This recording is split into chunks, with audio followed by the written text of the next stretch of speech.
Bonjour. On différencie la conception architecturale de la conception technique, de la conception d'exécution. Ce sont trois dossiers différents avec des finalités différentes et donc des responsabilités inhérentes différentes. Il faut que ça soit bien clair dans notre tête pour pas commettre d'erreurs, pour pas que notre responsabilité soit recherchée de façon abusive et tout simplement pour être efficace dans l'opération. Alors, la conception architecturale, ben, on sait tous ce que c'est.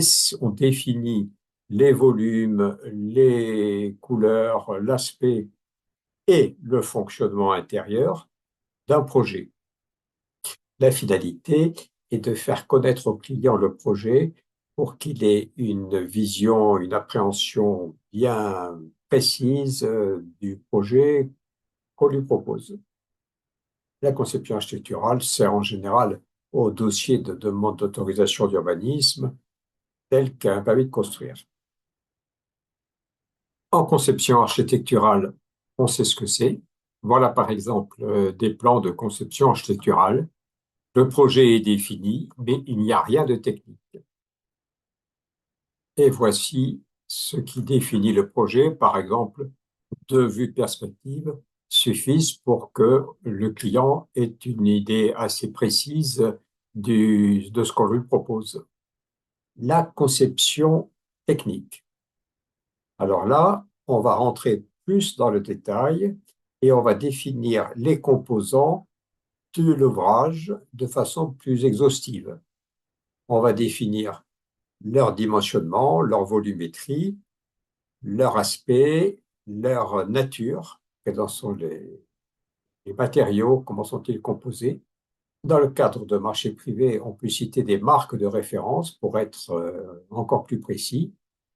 La finalité de la conception technique est donc d'informer les bureaux d'études et les artisans de la composition exacte du projet afin de pouvoir commander aux artisans des ouvrages précis, sans qu'il y ait de flou ni de latitude dans ce que l'on commande.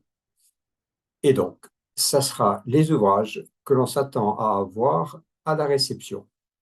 La conception technique comporte évidemment donc, comme son nom l'indique, des plans techniques qui définissent la façon dont sera construit le bâtiment. La bonne méthode pour bien définir un projet par les plans, c'est de faire tous les plans de niveau, fondation, soubassement, rez-de-chaussée, étage à étage, charpente, couverture. Et ensuite, dans l'autre sens, de saucissonner le bâtiment en autant de parties qu'il y a de différences dans la structure. Ici, c'est une simple maison, celle dont je me sers pour la formation technique, mais elle n'est quand même pas simpliste. Le garage et l'habitation sont différents, donc ça appelle deux coupes. Il peut m'arriver de faire trois coupes, quatre coupes dans un projet. Les fondations, le soubassement. Donc là, on voit que je mentionne les raidisseurs d'angles, ce qui n'existait pas dans le plan de conception architecturale, les réseaux côtés, etc.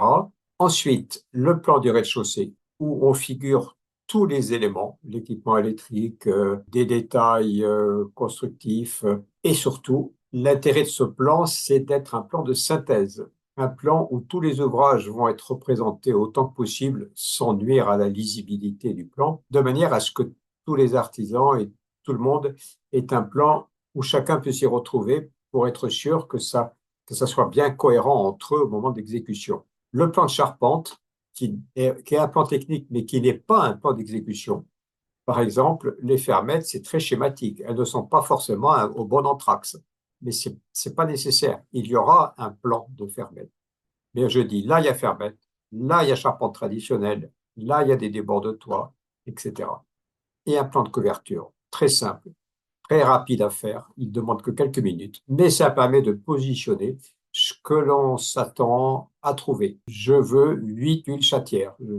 Je veux des tuiles à douille. Là, la souche sera derrière, etc. Le sens du fêtage en tuiles. Donc, c'est très pratique d'être visuel quand on communique. Ensuite, les coupes. permettent de saucissonner le bâtiment en autant de différences qu'on peut trouver tout le long du bâtiment. Ici, c'est la partie habitation, c'est très simple. Ici, c'est la partie garage. Petit détail, les fondations sont évidemment les mêmes partout. C'est pour la formation que j'ai montré deux fondations différentes. Le projet est assez simple. Il peut être non pas plus complexe, mais plus vaste. Voilà un autre projet. Bien entendu, il n'est pas plus complexe en soi, il y a simplement plus de choses à montrer. On n'hésite pas à écrire sur les coupes parce que même si l'artisan a lu le descriptif, il peut l'avoir oublié au moment de réaliser les travaux. Alors, il y aura les plans sur le chantier, il n'y aura pas le descriptif. C'est dommage que c'est comme ça. Et en tout cas, l'ouvrier de l'artisan, lui, n'aura très probablement pas lu le descriptif. Et par contre, il regardera les plans. Et donc, c'est pour ça, pour compenser le fait que les exécutants souvent n'ont pas lu le descriptif, que j'écris l'essentiel sur les coupes. Et on a aussi la description technique, c'est la conception technique dans le CCTP, le descriptif, où on va préciser tous les ouvrages, mais on ne va pas les calculer. On ne va pas dire, par exemple, dans les appuis préfabriqués, quelles sont les armatures. Bien sûr que non. On ne va pas dire, on peut aller loin dans le détail en disant, ben voilà, je veux que les liaisons d'angle verticales à ce niveau-là soient faites par des barrettes et non pas par des équerres. Mais je ne donne pas les sections. Et ainsi, chacun sait ce qu'il a à faire et chacun sait ce qu'il doit calculer en tant que technicien mieux compétent que l'architecte dans chaque domaine. Et les documents d'exécution définissent de façon beaucoup plus précise euh, toutes les caractéristiques d'un ouvrage, ou presque toutes les caractéristiques d'un ouvrage, et de leur mise en œuvre spécifique. Il ne s'agit pas de recopier, bien entendu, les règles de l'art, les DTU, mais il peut y avoir sur chaque opération des nécessités de mise en œuvre spécifiques.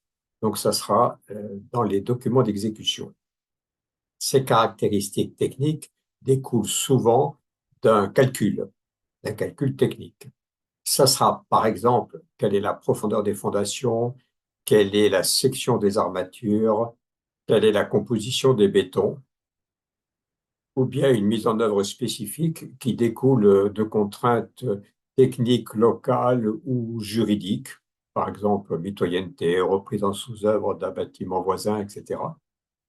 La finalité est d'être une sorte de mode d'emploi précis, une feuille de route exacte pour réaliser les ouvrages commandés. Donc là, on rentre dans le détail et il y a la nomenclature des aciers avec leurs sections. Voici un plan de fermette, c'est un plan d'exécution. Ça sert à l'entreprise pour bâtir, c'est son mode d'emploi, si je puis dire. Voici le même avec la partie traditionnelle. Tout est coté, tout est dimensionné en détail. Voici des plans pour ossature bois, que là aussi, tout est précis. Il n'y a rien de plus à ajouter même dans les détails techniques, à la fois dans les coupes et dans les vues en plan, voire en 3 dimensions, et en béton armé, en maçonnerie. Voilà les têtes de pieux, des détails constructifs avec des liaisons. Ça, ce sont des plans d'exécution. Ils sont par principe exhaustifs. Tout est représenté. Je conseille aux architectes et aux maîtres d'œuvre en général de faire nous-mêmes la conception architecturale. Alors, ce n'est pas une boutade. Je conseille, par exemple, de ne pas convenir de programmes, notamment de programmes contractuels. Nous ne sommes pas obligés dans des marchés privés de nous lier, de déléguer tout de suite au client le pouvoir de concevoir le projet. On ne peut pas empêcher un client à qui on demande son programme, on note, il va nous décrire l'ouvrage. Donc, je déconseille de laisser ce pouvoir au client dans son propre intérêt, bien entendu. Il ne s'agit pas de vanité de ma part, mais dans son propre intérêt. Et les clients néophytes, les gens qui ne sont pas des professionnels de la construction, acceptent bien volontiers que l'architecte, que le maître d'œuvre, lui propose des projets. finalement, ils nous payent aussi pour ça. Donc, ne démissionnons pas trop vite de notre compétence, de notre capacité à concevoir des bâtiments. La conception architecturale, c'est l'affaire de l'architecte, du maître d'œuvre, pas d'un client, pas d'un néophyte. Ensuite, alors la conception technique, je conseille également de la garder, que ce soit de notre compétence exclusive. Sauf, bien sûr, quand on est plus jeune ou quand on ne connaît pas une technique, les périodes d'apprentissage. Si vous êtes mal à l'aise avec une ossature bois, une structure béton ou des dispositions techniques de joints de dilatation dans le carrelage, enfin, etc., je vous conseille à ce moment-là d'apprendre cette technique et pendant cet apprentissage, bien entendu, de s'entourer de gens compétents, de bureaux d'études ou d'entreprises compétentes. Mais la finalité, c'est que la maîtrise d'œuvre puisse avoir cette mission de conception technique. Ça participe justement à la maîtrise de l'opération. Moins on délègue, plus on sera à la tête de l'opération, plus on sera le chef d'orchestre qui pourra pleinement jouer son rôle. Et enfin, la conception d'exécution, alors là, par contre, je conseille de ne pas la réaliser pour plusieurs raisons. Pour des raisons évidentes de responsabilité, personne ne peut être pointu et technicien accompli dans tous les domaines. J'y crois pas, c'est pas vrai. Il faut se tenir à jour, il faut être en permanence, faire ça. Alors évidemment, si un architecte ou un maître d'œuvre a des appétences particulières, une envie d'être un technicien dans une certaine branche pointue, bien entendu. En fait, il a son métier de maître d'œuvre et à côté, il peut avoir un bureau d'études techniques, évidemment, bien entendu. Et à ce moment-là, il mène deux métiers en parallèle. Les choses sont claires. Mais j'estime que la conception d'exécution est plutôt du ressort des exécutants, des réalisateurs, même si la loi nous considère bêtement comme étant un réalisateur. Le détail technique peut très bien être maîtrisé par celui qui exécute, par l'artisan. Ce n'est pas parce qu'on a un travail manuel qu'on n'a pas de cerveau et qu'on n'a pas de connaissances, évidemment, nous le savons tous. Donc l'électricien est mieux compétent que moi en électricité. C'est à lui à faire la conception d'exécution sur la base de mes plans techniques qui vont définir les équipements que je m'attends à voir à la réception. Je définis les ouvrages, à lui de les définir en conception d'exécution et de les réaliser. En outre, dans le tandem artisan-bureau d'études techniques, il vaut beaucoup mieux laisser une équipe constituée qui se connaît, dont les membres ont l'habitude de travailler ensemble, plutôt qu'introduire des partenaires que ne connaissent pas les artisans et avec qui ils n'ont pas l'habitude. Ça n'a rien de positif. Bien entendu, si le bureau d'études techniques est compétent, j'en ai trouvé qui ne l'était pas, ou qui est ingérable, ou qui va nous mettre la pagaille. Il faut évidemment, dans tous les cas, rester le maître d'œuvre. Dans le déroulement d'une mission de maîtrise d'œuvre, il faut que ça soit très clair dans notre tête pour qu'on sache exactement si on est sur le terrain de la conception architecturale, sur celui de la conception technique, et on sait qu'il ne faut pas mettre les pieds sur le terrain de la conception d'exécution. Une fois que tout est clarifié, les réflexes viendront automatiquement. C'est le flou, en fait, qui est dangereux, qui est un terrain glissant. D'où cette vidéo. N'hésitez pas, si vous voulez, bien à mettre des pouces ou des commentaires, bien entendu, ou relayer cette vidéo. Ça m'aidera à mieux me faire connaître. Et n'hésitez pas non plus à me suggérer des sujets de vidéos, que ce soit dans la relation client, dans l'aspect maîtrise d'œuvre juridique, dans également les parties techniques.